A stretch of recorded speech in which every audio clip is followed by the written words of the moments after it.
Shock the monkey, ladies and gentlemen, and all of our friends beyond the gender binary. It is sometime in the 3 o'clock hour here on KGLT, KGLZ, and KGLT.net, and that means it is time for the coffee show with me. I want to be your sledgehammer, and my friend Randy. Hi, Randy. Hi, Keith. Just ignore the bumper cars that are slamming into my head. They're just made of clay. It doesn't hurt. Yeah, Will Vinton shows up every week when we record. It's nice of him to do that. He's so busy. I don't know where he finds the time. I guess the California raisins aren't cutting it like they used to. No, they have definitely turned back into the California wine at this point. Well, they started as the California grapes, and then as they got older, they thought they were done for, but then there was a campaign. It was huge. You get those late in life boosts. It's great. Yeah, the nostalgia act. There's not a real draw for anthropomorphic raisins any longer. So what are you going to do? Their time might roar back again. Who knows? It'll be time to unpack those decaying claymation models and terrify a whole new generation of children into trying to eat the world's worst trick-or-treat treat.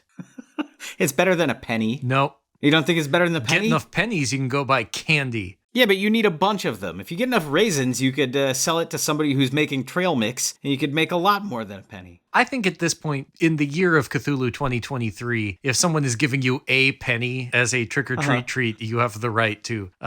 It's effectively like them littering into your bag. Yeah. They're like, oh, here's a wrapper from something I ate earlier. Yeah, you may as well just hawk a loogie right into a child's plastic jack-o'-lantern. We're not recommending that, no. By the way. Do not do that this Halloween season. No, I'm saying it in a bad way. If toilet paper supplies were cheaper and eggs weren't so darn expensive in our supply-side economy, right. Yeah. I think you would get everything you deserve prank-wise. Yeah, that definitely falls into the category of trick.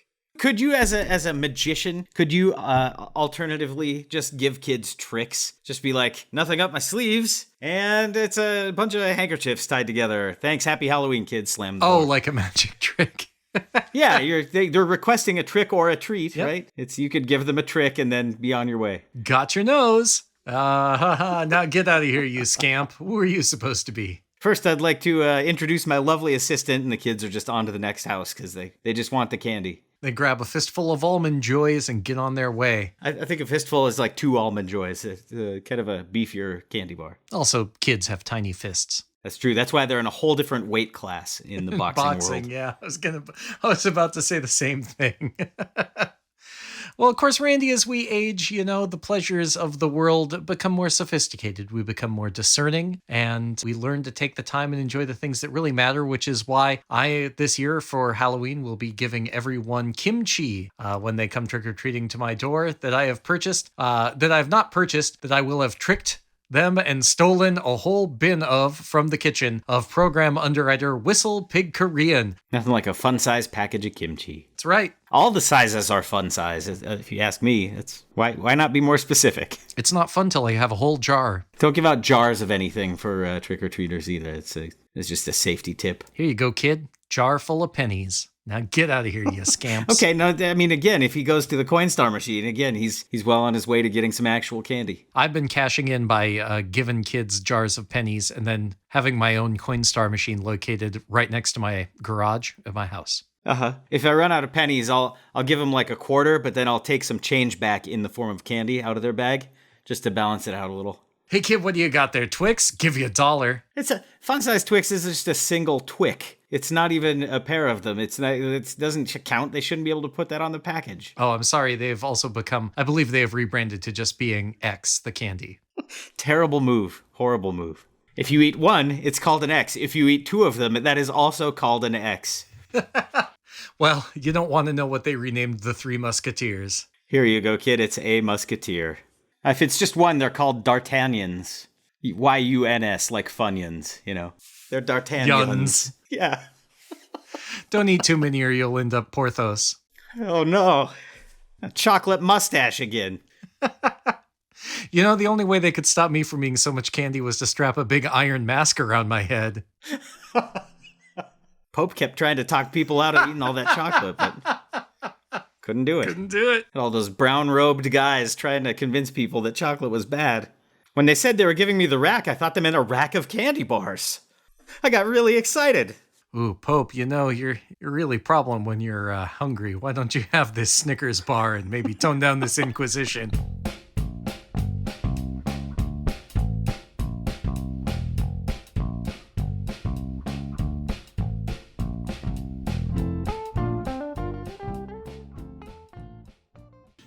as John McCrae of Cake gets in his car and drives off in the middle of a song because his part is already over. No more haze need to be hoed. No more vibra slaps need slapping. John, the rest of the band, we're going out for dinner. Just gonna maybe go pick up some fries or something and sit and chat. Do you want to go? No, he's gone. Okay. Oh, wait, he's out of here. We started the coffee show this week with the Magnetic Fields and their song Crazy for You, but Not That Crazy from their album 69 Love Songs. After that, you heard David Devant and his Spirit Wife with their song Ginger and Yeah Yeah by They Might Be Giants. I hope everyone will indulge us this week as we have some somewhat sappy songs in honor of our mutual anniversaries, amazingly not with each other, but rather our respective partners. Nope. Right.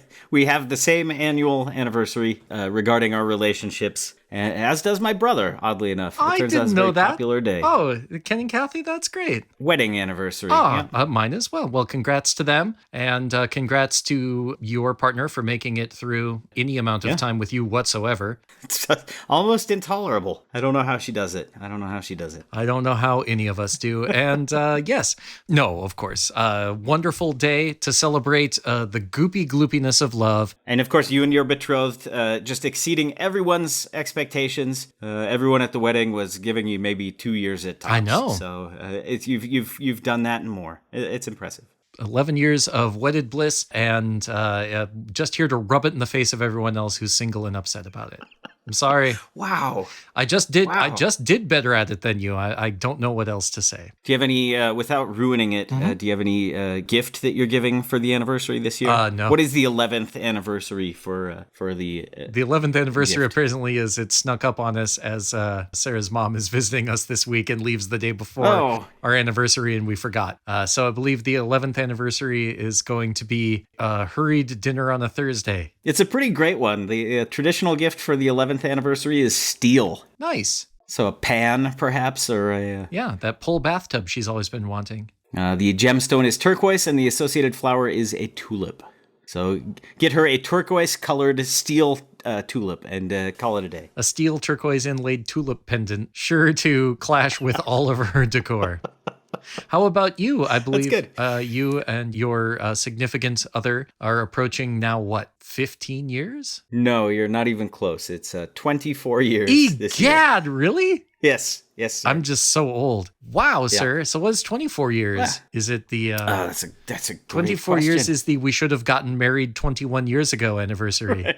Yeah, that's probably it. It's musical instruments. So, of course, I am making by hand a wooden harmonica. Just for the occasion. And by hand, I don't mean using tools. I mean carving it with just whatever piece of wood I could pull out with my bare hands and scrape out with my nails. I thought you were carving it out of a mannequin hand. Yeah, that would be cool, too. You can shake hands with it and play it at the same time. Yeah, the fingers are a different length, so the echo chambers will do different notes. I think that's an ocarina of some sort. I don't think that counts as a harmonica. True. I remember when your original plans was to try to carve a whole stringed instrument of the hand-shaped lute-like instrument you were calling the mandolin. Carving those strings is so tricky, though. It's like it hurts. It's so likely to snap it just very brittle filing. Exceedingly brittle. Which I like our respective relationships. Well, Keith, we've still got each other, and we've still got program underwriter Neptune's Brewery. Thank you so much, Neptune's Brewery, for being rad. That is the every year good idea anniversary gift. We have had a long duration with all of our current underwriters, too. Yeah. We've had several missed anniversaries with them, so happy belated anniversaries to all of you. Oh, that's true. Well. We need to get you all steel pans, I bet. I'm guessing some of the restaurant ones have a steel pan already. Yeah. Well, Randy, it's amazing you should mention that, as that makes a perfect segue, because we have a new program underwriter that has just joined the coffee show. Yes, I would That's exciting. Yes, I want to be the first to thank them and usurp Randy for being able to do so. Thank you so much to our new program underwriter, Last Best Comedy, Montana's comedy club, home to stand-up and improv, and offering classes, private events, and corporate training to all, growing community through laughter, creativity, and collaboration. You'll go for the camaraderie and the comedy, and you'll stay for the corporate training. It's nice to finally have somebody be like, these guys, no. If you want some comedy, let us tell you where to go. Yeah, that's good. That's great. Thanks. Yeah. Welcome, last best. Your first best in our hearts. Aw.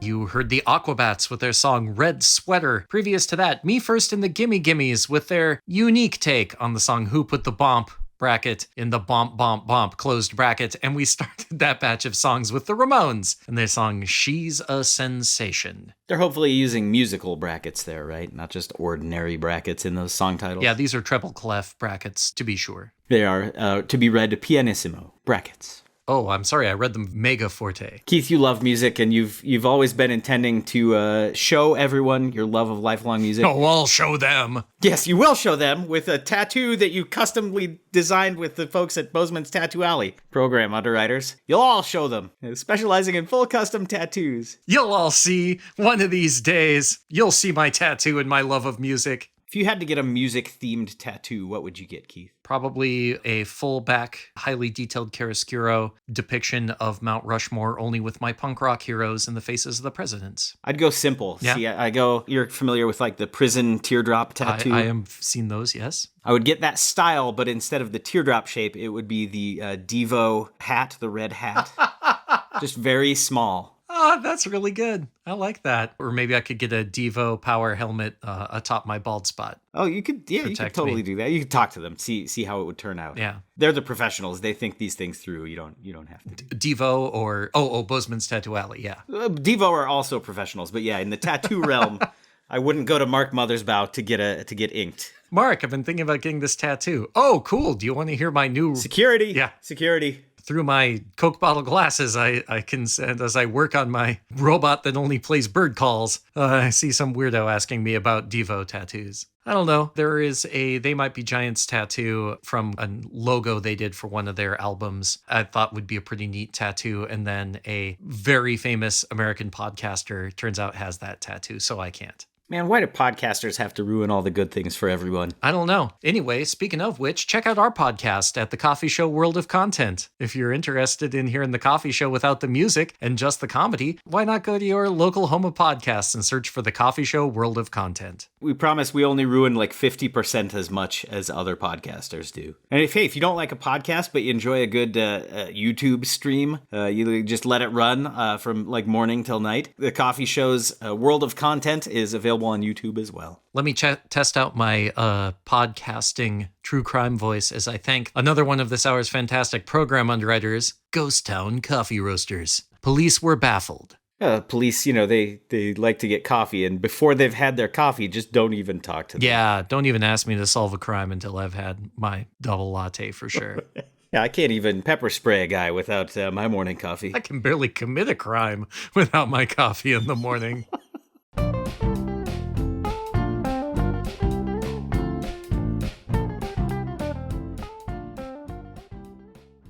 Sally Ford and the Sound Outside with their version of Reckless Eric's composition I'd Go the Whole Wide World. Before that, you heard The Regrets with their song Hey Now. And we started that batch of songs with The Babies and their tune On My Team. Randy, it has come to my attention during the break that we talk a lot about Halloween trick-or-treating, even though it's not the Halloween season. We do. So right. I have come up with a new list of the areas of expertise we are allowed to talk about in future future breaks. It says here we can talk about the signing of the Magna Carta. Mm-hmm. We used to a lot. We felt like we burned that one out quite some time cream ago. of wheat cereal and the late comedian Super Dave Osborne. His last name isn't even Osborne. It's not fair. Well, it was the character name. His real last name was Einstein. Yeah, Bob Einstein. Yeah, it wasn't even Dave. Well, I will start researching those at the local library. Oh, yes, good. His name is Dave Einstein. Super Dave Einstein. His name was Bob Einstein, but he was Super Dave Osborne. I don't get it. Yeah. Brother of Albert Brooks, whose legal given name at birth was Albert Einstein. Albert Einstein. It's amazing. So good. Yeah, I went to the library and read some books about Albert Einstein. They were all about this physicist. Yeah, I kept reading the one about the guy in the patent office, and I was like, what? I don't care about any of this. So boring. Where is your Super Dave Osborne section? Where in the Dewey Decimal System is that? It's under stuntman, fake. wow, an exhaustive collection of coffee table books about his output. It's the same book inside. They just did different slip covers for him. Well, I'm glad this library bought all of them. Gotta be completionist if you're a library, right? You know, there's the Library of Congress, noted for having nearly every copy of every book published in the United States of America. I have gone to the Library of the Senate, and it's mostly old copies of USA Today and some dog-eared highlights for children magazines, and then a bunch of these Super Dave Osborne coffee table books. I knew you were going to highlights for children. I 100% knew you were going there. I was going there if you weren't. For some reason, they keep getting the Goofus and Gallant things wrong. There's a lot of like red crayons here. They're like, no, no, no.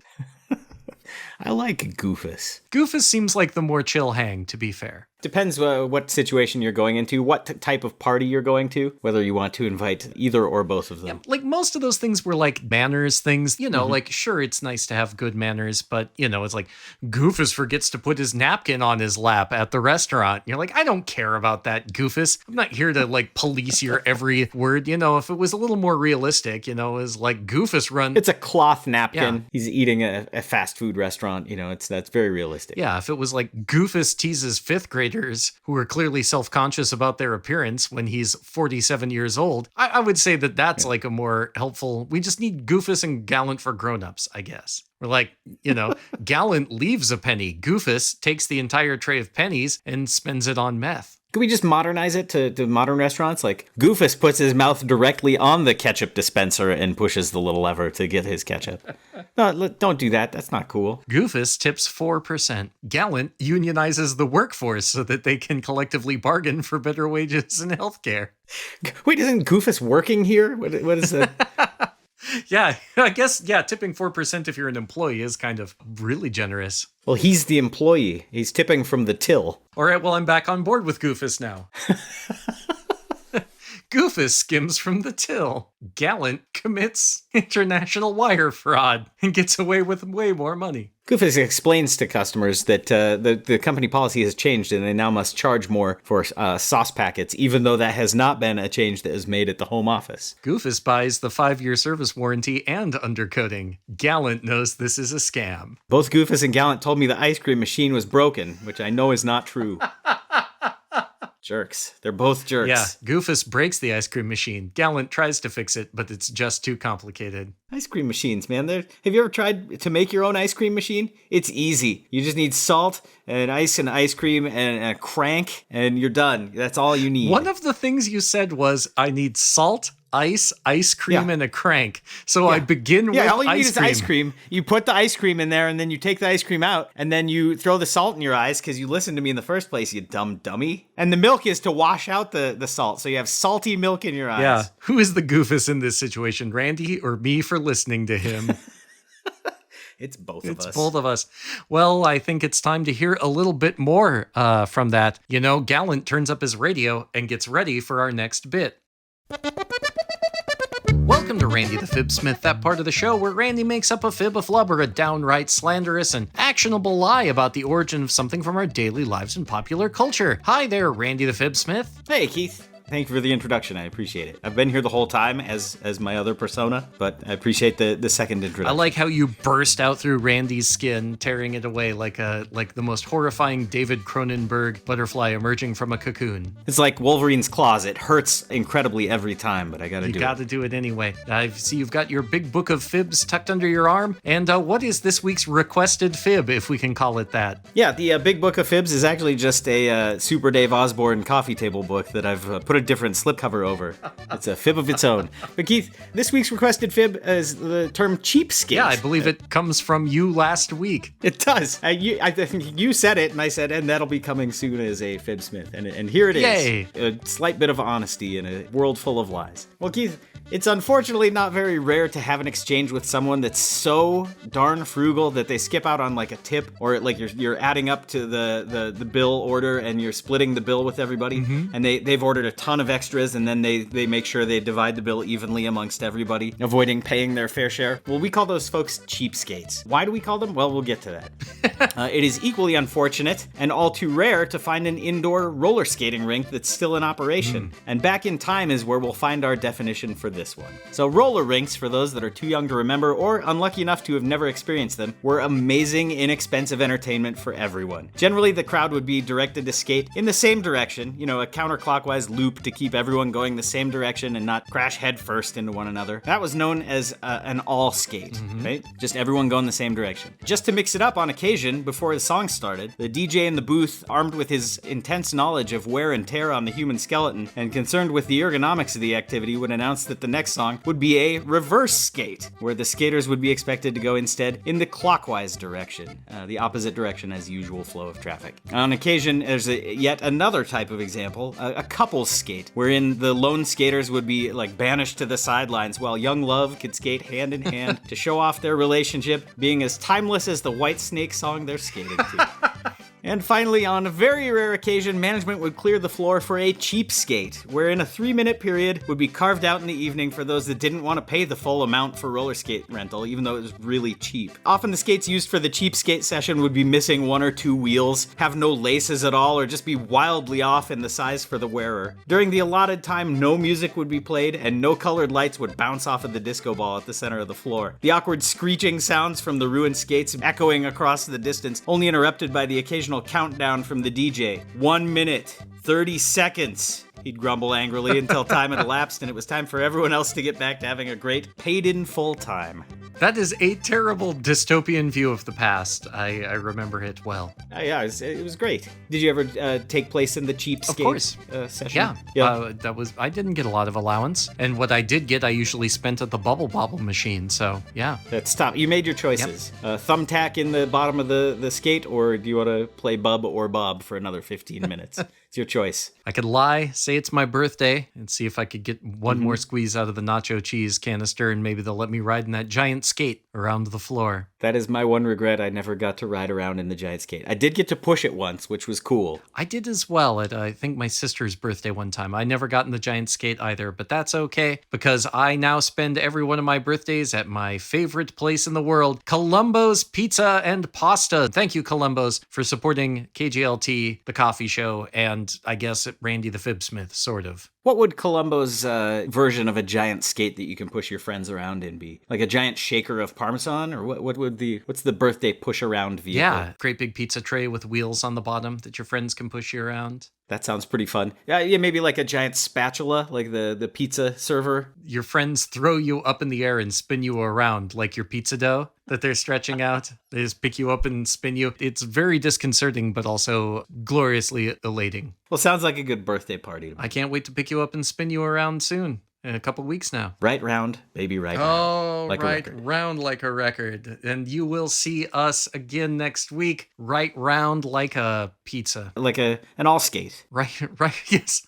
Why, you always did skate in a sort of counterclockwise fashion around the skate palace. Yeah. Did skates get wear and tear? That's why they had to do the reverse skate, because the one side of the wheels would get the wear and tear. The honest answer, I think, is that people are right-handed. The majority of people are right-handed, and it's easier to skate to the left with your right hand swinging that way. Oh, yeah. It was so I could hold on to the wall with my stronger right hand to keep from falling, because I am terrible at skating. That tracks. Look, people could handle just everyone skating any direction they wanted, but Keith, we got to worry about him. Yeah. So let's do this the same. I'm very litigious and very clumsy. Folks, thank you so much for joining us this week on The Coffee Show. As we said earlier, if you enjoy what we do, you can find it online at lots of digital places. Just search for The Coffee Show World of Content, and the world of content is your oyster cracker. Ugh. You ever eat those just by themselves, not in soup? Disgusting. Dry. Yeah, they're not for everyone, just like our show on YouTube. And we'll be back next week with more music and fun when I say that he's Randy. And he's Keith. Snappy catchphrase.